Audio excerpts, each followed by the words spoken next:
কতটা সুন্দর দেখুন ফুলগুলা। মানুষের বাসার সামনে সবাই এভাবেই ফুল গাছ লাগায়। হ্যালো এভরিওয়ান, আসসালামু আলাইকুম। সবাই কেমন আছেন? নিশ্চয়ই ভালো আছেন।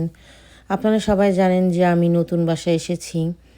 এখন দেখুন আমার বাসার এরিয়াটা যেখানে আমি থাকি, এই হচ্ছে আমার বাসা। আর এরিয়াটা দেখুন কতটা সুন্দর। মেয়ে চুপ করে দাঁড়িয়ে আছে, সে মন খারাপ। নতুন স্কুলে যাবে, পুরাতন স্কুল তো ছেড়ে দিয়ে এসেছে। আমরা যে লোকেশনে থাকতাম সেখান থেকে অনেক দূরে চলে এসেছে। এখন আর স্কুলে ওকে নিবেও না, আর ও অত দূর যেতে পারবে না, যার কারণে নতুন করে আমরা স্কুলে যাব। তা আমার এরিয়াটা আপনাদেরকে দেখাচ্ছি, দেখুন খুব সুন্দর জায়গাটা। এখন আমরা দুজন তো হাঁটতে হাঁটতে যাচ্ছি।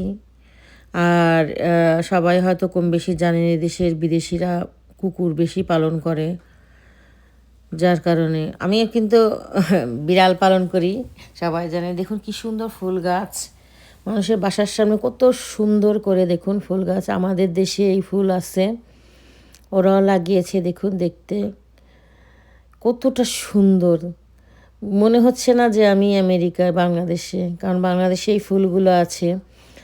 তাই রাস্তাতে দেখতে দেখতে যাচ্ছিলাম, চলে এসেছি আমার মেয়ের স্কুলের সামনে। দেখুন এই হলো স্কুল। এখানে দুটো স্কুল একসাথে, এই মিডিল স্কুল এবং কলেজও আছে এখানে একসাথে।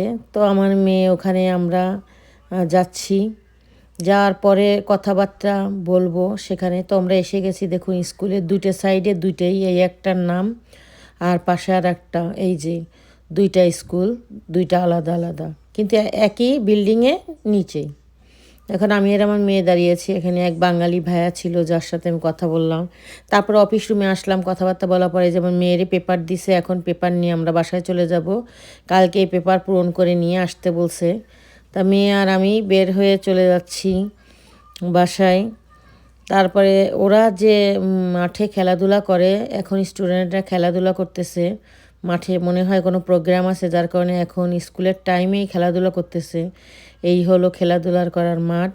তারপরে আমরা দুজনে আসলাম বাসায়, একটু দুধ নাই, দুধ নিব, একটু রুটি। তো আমার মেয়ে এই রুটি খেতে চাচ্ছে না, বাসায় বানায় দেওয়ার কথা বলতেছে, যার কারণে আর রুটিগুলো নেওয়া হলো না। আর আমার দেখেও পছন্দ হয়নি রুটিগুলো, যার কারণে দেখলাম ভালো লাগেনি, সেজন্য আর নেওয়া হলো না। শুধু দুধটাই নিয়ে আমরা বাসায় চলে যাব। তো ছোটো মেয়ে কি যেন খুঁজতেছে, সে তো সবসময় চিপস খোঁজে। আমি বলেছি আমি চিপস কিনে দিব না। এখন তো আমরা চলে এসেছি। জানি না এই ফুল গাছগুলা দেখতে আপনাদের কাছে কেমন লাগতেছে, কতটা অসাধারণ আর কি সুন্দর। মানুষের বাসার সামনে এরা কতটা সৌন্দর্য করে সব কিছু তৈরি করে। দেখতে দেখতে বাসায় চলে এসেছি। জানি না আপনাদের কাছে এই ভিডিও কেমন লেগেছে, যদি ভালো লেগে থাকে একটু শেয়ার করে দেবেন। তো আজকে এই পর্যন্ত, আল্লাহ হাফেজ।